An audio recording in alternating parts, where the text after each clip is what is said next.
నమస్తే, నేను మీ Gopi. Welcome back to our channel. ఈరోజు మన వచ్చరికి పొలిటికల్ అనలిస్ట్ ఇమ్మంది రామారావు గారు ఉన్నారు. సార్ నమస్తే. సార్ నమస్తే బాబు. సార్, ఆంధ్రప్రదేశ్లో జగన్ ఓటమికి కారణం ఆయన చుట్టూ పలు ఎవరైతే ఉన్నారో అధికారులు కానీ, లేకపోతే వాలంటీర్ వ్యవస్థ ద్వారా కానీ, లేకపోతే ఐపాక్ టీం, ఇట్లా ఈ ఎన్ని వ్యవస్థలు జగన్ చుట్టుముట్టు ఉన్నాయి కాబట్టి కేవలం వాటి వల్లే ఓడిపోయాము అని ఆ పార్టీలో ఉన్న మంత్రులు కావచ్చు, అదేవిధంగా ఎమ్మెల్యేలు వాళ్ళే భావిస్తున్నారంట. దాంట్లో ఎంత నిజం ఉందండి? అంటే జగన్ ఓటమి కారణం కర్ణుడి చావుకి 1,00,000 కారణాలు అన్నట్టు మీరు చెప్పిన ఈ కారణాలే కాదు, 1,00,000 కారణాలు అన్నమాట. మొదటిది పరిపాలన అనుభవం లేక సరిగ్గా కార్యక్రమాలు నిర్వహించకపోవడం. రెండవది పథకాలు కొంతమందికి అంది కొంతమందికి అందకుండా ఉండడం. నవరత్నాలు అందరికీ అందలేదు, కేవలం వైసీపీ పార్టీ వాళ్ళు, ఆ డ్వాక్రా మహిళలు, వైసీపీ చెందిన వాళ్ళు వీళ్ళనమాట. అదో బ్యాడ్ ఉంది. మూడోది ఆయన పదవిలోకి ఎక్కగానే కరోనా రావడం, ఆయన ఒక 2 సంవత్సరాల పాటు బయటికి రావలేకపోవడం, అసలు బయట ఏం జరుగుతుందో చూడలేని పరిస్థితి మూడోది. నాలుగోది మొదట్లో విజయసాయిరెడ్డి నమ్మాడు. నమ్మిన తర్వాత విజయసాయిరెడ్డి కొంచెం పొలిటికల్గా ఆయన నిర్ణయాలు తీసుకునేసరికి ఇంక లేదు నీకు ఉత్తరాంధ్ర ఇన్ఛార్జిగా వేస్తున్నాను వెళ్ళిపోమన్నాడు.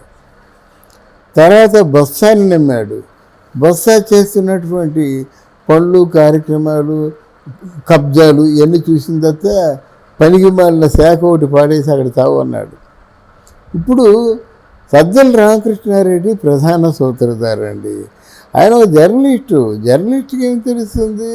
ఆ ప్రజల మధ్య తిరిగే మనిషి కాదు, ప్రజల కష్టసుఖాలు తెలుసుకునే మనిషి కాదు.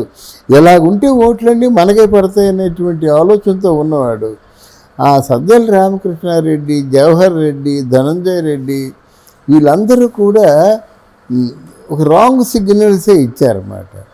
అసలు ఎవరన్నా కంప్లైంట్ ద్వారా వచ్చి పోలీస్ స్టేషన్లో కంప్లైంట్ చేస్తే అసలు రిసీవ్ చేసుకునే వాడే లేడు. తర్వాత మంత్రులు అసెంబ్లీలో వాళ్ళు తిట్టిన తిట్లు అన్పార్లమెంటరీగా ప్రజలు కూడా విసుగు చెందారు. తర్వాత ఏంటంటే ఈ మంత్రులు ఎవరు ఏ శాఖలో ఉన్నప్పటికి కూడా ఆ శాఖ తాలూకు పూర్వపరాలు తెలియకుండా వాళ్ళు అంటే మంత్రులుగా ఉండేవారు, కానీ వాళ్ళు ఏ పని కూడా చేసేవారు కాదు. ఈవెన్ 1% చేసేవారు కాదు. అభివృద్ధి లేదు, పరిశ్రమలు లేవు. ఆ పరిశ్రమల మంత్రి ఏమో సమర్థుడు కాదు, అది కోడిగుడ్డు మంత్రి ఆయన. ఇలాగ ప్రజల్లో బాగా వీక్ అయిపోయాడు అన్నమాట. చివరిగా చెప్పేది ఏంటంటే ఐపాక్ టీము అంటే ప్రశాంత్ కిషోర్ టీం కదా, ఆ స్థాయిలో ఉంటుందని బాగా నమ్మాడు. నమ్మినట్టయితే వాళ్ళు దెబ్బతీశారన్నమాట. అంటే కౌంటింగ్ ముందు కూడా వాళ్ళు మీకేం పర్వాలేదండి, మీరు అనుకున్నట్టుగా 150 పైనే కానీ కింద కాదని చెప్పారన్నమాట. అది బాగా నమ్మేశాడు ఎవరు చెప్పినప్పుడు కూడా. అలాగే వారు ఎంత నమ్మారంటే సజ్జల రామకృష్ణారెడ్డి, సో లెక్కింపు అవుతుంది కదా, సంబరాలు రెడీ చేసుకోండి అన్నారు. హోటల్స్ అన్నీ బుక్ చేస్తూ ఉన్నారు, ఫ్లైట్లన్నీ బుక్ చేస్తూ ఉన్నారు. ఎందుకు చెప్తున్నానంటే అంత అనాలోచితంగా ఉన్నారు వాళ్ళు. ఆయన ఉన్నాడు, ఆయన దగ్గర ఉన్న ప్రధానమైన వర్గం కూడా ఉంది మాట. ఇలాంటి వాళ్ళని వెంటేసుకొని ఏం చేస్తారండి? కనుక ఎప్పటికప్పుడు రివ్యూ చేసుకోవాలి. రివ్యూ చేసుకొని వాళ్ళు కొనసాగించకూడదు. బొత్స విషయంలో ఎలాగైతే డెసిషన్ తీసుకొని పక్కన పెట్టాడో, సజ్జల విషయంలో కూడా అలాగే మొదట్లో పక్కన పెట్టినట్టయితే ఇంత ఘోరం జరిగేది కాదు. తర్వాత ఏంటంటే ఇది దాన్ని ఏమంటారు, మా బంధుప్రీతి ఎవరికి ఉండకూడదు. సజ్జల తాలూకు కొడుకు భార్గవ రెడ్డికి కొన్ని 100 కోట్లు ఇచ్చి మీడియా మెయింటైన్ చేయమన్నాడు. ఎవరికైనా రూపాయి ఇచ్చాడా? రూపాయిగా ఇవ్వకుండా ఇచ్చిన వార్తలు ఎలా ఉంటాయి చెప్పండి? డబ్బులు ఖర్చు పెడితే వీడు సొమ్ము తిన్నావురా అని ఏదో ఒక ఊపు వచ్చే వార్తలు రాస్తారు, తెలుగుదేశం ఆలోచనలో పడే వార్తలు రాస్తారు, ఇస్తారు. అది లేకంటే నీకు డబ్బులు ఇస్తానులే, నాన్నగారితో చెప్తాను, ఏదో పోస్ట్ చేయిస్తాను, ఇలా చెప్పి మొత్తం ఆ మీడియాని కంప్లీట్గా సర్వనాశనం చేశారు. వీళ్ళకి అపోజిషన్ పార్టీకి ఏంటంటే ఎందుకో మీడియా అపోజిషన్ ఎప్పుడు ఎంకరేజ్ చేస్తుంటుంది, అంటే పరిపాలనలో మార్పులు రావడం కోసం ఎంకరేజ్ చేస్తుంది. ఇక్కడ వైసీపీ పరిపాలనలో అన్నీ అఘాయిత్యాలే. తర్వాత భూ కబ్జాలు ఒకటి, తర్వాత భూమి దగ్గరేమో సర్వేరాల మీదేమో జగన్ ఫోటో వేయడం, ముఖ్యంగా ల్యాండ్ టైటిలింగ్ యాక్ట్ ఒకటి, ఇవన్నీ ప్రజల్లో ఆందోళన కలిగించాయి. నాకున్న ఇల్లు, నాకున్న స్థలం, నా ప్రాపర్టీని ఆయన దగ్గర పెట్టుకోవడం ఏంటి? పొద్దున్న నా పిల్లకి పెళ్ళి వద్దు, ఆయన అడిగి తెస్తాడు, ఆయన నా ఇష్టం అమ్ముకుంటాను, ఆ తాకట్టు పెట్టుకుంటాను. అంటే పామర్లో ఈ ఇటువంటి రిటార్డ్ వచ్చిందన్నమాట. ఆయన ఓడిపోవడానికి ఎన్ని కారణాలు ఉన్నాయో అన్ని కారణాలు ఉన్నాయి.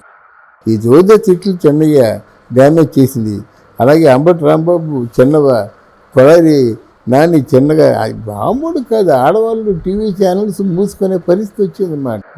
అంటే సచివాలయంలో ఇంత ఘోరంగా మాట్లాడుకుంటారు, చేపల బజారు కంటే హీనంగా మాట్లాడుకున్నారు కదండి. ముఖ్యంగా చంద్రబాబు నాయుడు తాలూకు భార్య క్యారెక్టర్ అసాసినేషన్ చేయడం, అది వల్లభనేని వంశీ, అది ఎవరు తట్టుకోరు. అలాగే పవన్ కళ్యాణ్ తల్లిని మాట్లాడడం, భార్యలను మాట్లాడడం, ఏంటండి వాళ్ళ మాటలు? అది ఆ పార్టీ కాదు, ఏ పార్టీ వాళ్ళు ఎవరైనా వ్యక్తిగతంగా విమర్శిస్తే మాత్రం వాళ్ళు శిక్ష ఉండాలన్నమాట. అది ఇంత దౌర్జన్యంగా పేటరిగిపోయారు కనుకనే వాళ్ళు పక్కన పెట్టారు. ఇవన్నీ తప్పులే, ఇంకా చెప్పలేని తప్పులు ఎన్నో ఉన్నాయి.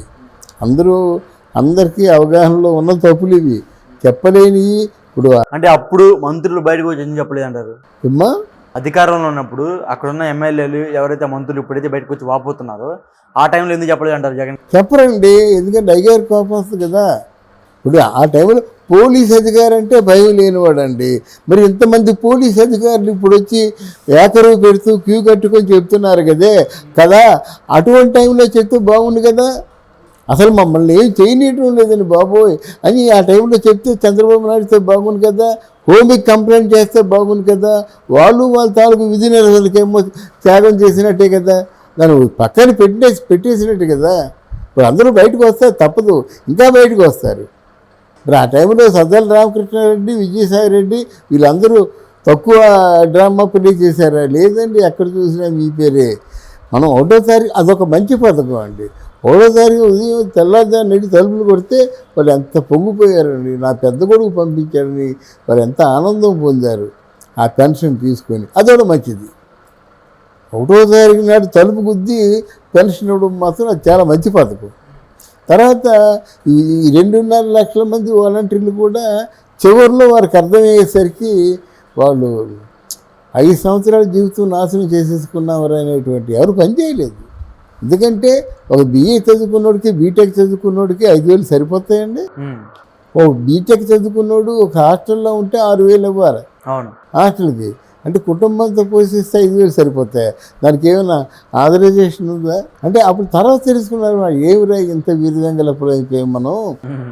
ఈ 5 సంవత్సరాలు కూడా అంటే ఇక్కడ 5 సంవత్సరాలు అలాగే పని చేశాం కదా అనుకున్నప్పుడు చంద్రబాబు ఏం చెప్పాడంటే, మీరు అప్లై చేయండి, మీ క్వాలిఫికేషన్ చెప్పండి, మీకున్న స్కిల్స్ని బట్టి మేము ఇంకా తక్కువైతే దాన్ని డెవలప్ చేసి మీకు తగిన మీ క్వాలిఫికేషన్ తగిన ఉద్యోగం ఇస్తాం. అది 10,000 కావచ్చు, ₹1,00,000 కావచ్చు. అప్పుడు జ్ఞానోదయం అయింది వాలంటీర్లకి. వాళ్ళు ఎదురు తిరిగారు. ఎవరు డబ్బులు పంచలేదు కదా, స్వపార్టీ వాళ్ళే డబ్బులు పంచమని ఇస్తే ఆ డబ్బులు తీసుకొని వెళ్ళిపోయారు. డబ్బులు పంచలేదు. Okay sir, thank you sir. Thank you. దాన్ని ఏమంటారు, మా బంధుప్రీతి ఎవరికి ఉండకూడదు. సజ్జల తాలూకు కొడుకు భార్గవ రెడ్డికి కొన్ని 100 కోట్లు ఇచ్చి మీడియా మెయింటైన్ చేయమన్నాడు. ఎవరికైనా రూపాయి ఇచ్చాడా? రూపాయిగా ఇవ్వకుండా ఇచ్చిన వార్తలలో ఉంటాయి చెప్పండి. డబ్బులు ఖర్చు పెడితే వీడు సొమ్ము తిన్నామరా అని ఏదో ఒక ఊపు వచ్చే వార్తలు రాస్తారు. తెలుగుదేశం ఆలోచనలో పడే వార్తలు రాస్తారు, ఇస్తారు. అది లేకంటే నీకు డబ్బులు ఇస్తానులే, నాన్నగారితో చెప్తాను, ఏదో పోస్ట్ చేయిస్తాను, ఇలా చెప్పి మొత్తం ఆ మీడియాని కంప్లీట్గా సర్వనాశనం చేశారు. వీళ్ళకి అపోజిషన్ పార్టీకి ఏంటంటే ఎందుకో మీడియా అపోజిషన్ ఎప్పుడు ఎంకరేజ్ చేస్తుంటుంది. అంటే పరిపాలనలో మార్పులు రావడం కోసం ఎంకరేజ్ చేస్తుంది. ఇక్కడ వైసీపీ పరిపాలనలో అన్నీ అఘాయిత్యాలే.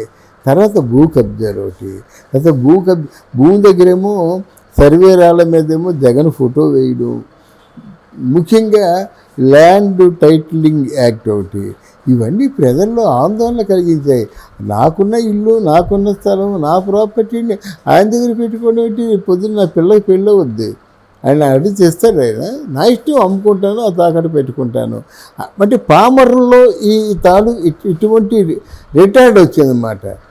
ఆయన ఓడిపోవడానికి ఎన్ని కారణాలు ఉన్నాయో అన్ని కారణాలు ఉన్నాయి. ఈ జోద తిట్లు చెన్నయ్య డ్యామేజ్ చేసింది. అలాగే అంబటి రాంబాబు చిన్నవ, కొడారి నాని చిన్నగా